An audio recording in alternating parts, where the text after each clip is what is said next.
Roses are red, but red flags are too. The Rhode Island Coalition Against Domestic Violence is asking what a healthy relationship means to you. And joining us today for Teen Dating Domestic Violence Month is Alicia and Rachel Caliri-Ellis. Good morning to you both. Good morning. Thanks for being with us. This is a very important topic, especially too right now in this social media age. Alicia, I'm going to kick it off with you. How is bringing this issue to life? Why is it so important this month? Yeah, well, because this issue impacts teens directly, we really wanted to hear their ideas and uplift their voices. So we collaborated with local teens along with our member agencies, and we came up with the idea to have a statewide art contest called Roses Are Red.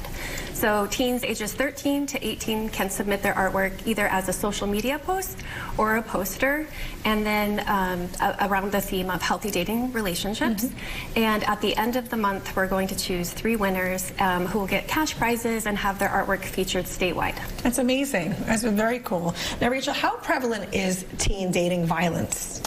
So we know that 1 in 7 teens in Rhode Island are affected by teen dating violence. Wow. And the statistic is even higher for teens in the LGBTQ community, those that identify as gender non-binary, and teens with disabilities. So it's happening. It's really, really happening. 1 in 17. 1 in 7. Oh, 1 in 7. Oh, my goodness. And as a mom of 4 teens, that is staggering. Unbelievable. So what should parents and guardians, I mean, I think, you know, our viewers would really want, what should we be looking for? Right. Well, first of all, as parents, we don't want to minimize teen dating relationships. It's really a different dynamic than an adult relationship because they're in school together all day, every day. And so we just want to be aware of that dynamic.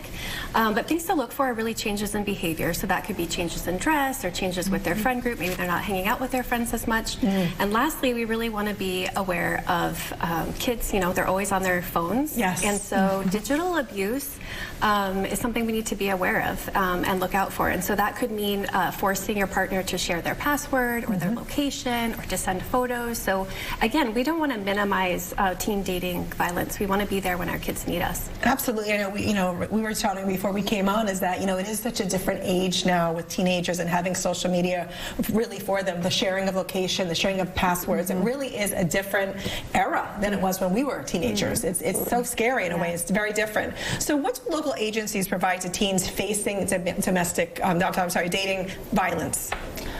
So there are resources. No one is alone in this. And I think going off of, you know, our previous conversation and the things that Alicia listed, a big thing is parents being in the know of what their teens are using these days, so whether it's the various apps, the location sharing, and things like that. So with that, the Elizabeth Buffum Chace Center has a training coming up on February 27th at our community center, and it's called Dating in the Digital Age. And that can provide a lot of insight to parents as to what apps their teens are using and different ways that their teens can be accessed to kind of be on the receiving end of abuse. And additionally, we have our hotline, we have our community center available for drop-ins for anybody who needs advice or guidance, or if you're a teen that is experiencing violence, or if you're a parent. If it has escalated to the point of physical abuse, sexual abuse, or stalking, we have law enforcement advocates that are partnered with police stations all throughout the state that can help guide anybody with their next steps, whether it be filing a police report, obtaining a restraining order, or whatever that next step looks like for you in your specific situation. There's somebody here. That's great to know. And what are some resources, Alicia, too, beyond that, you know, parents, myself, maybe teachers, caregivers could really be on the lookout for? Yeah, I would recommend you visit our website, KnowMoreRI.org, and there we have resources. We have a list of all of our member agencies across the state, and we also have those art contest details if teens are interested. And what's great about that is we have a chat feature, so some teens prefer to message instead of like make a phone call if they need help, so that's available there as well.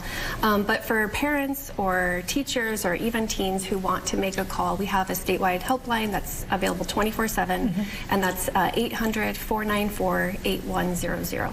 Such important information. Thank you both so much for being here and sharing that with us. Definitely something that parents should stay on top of. And you can learn more about the resources that the Rhode Island Coalition Against Domestic Violence offers just right over at our own website, roadshow.com.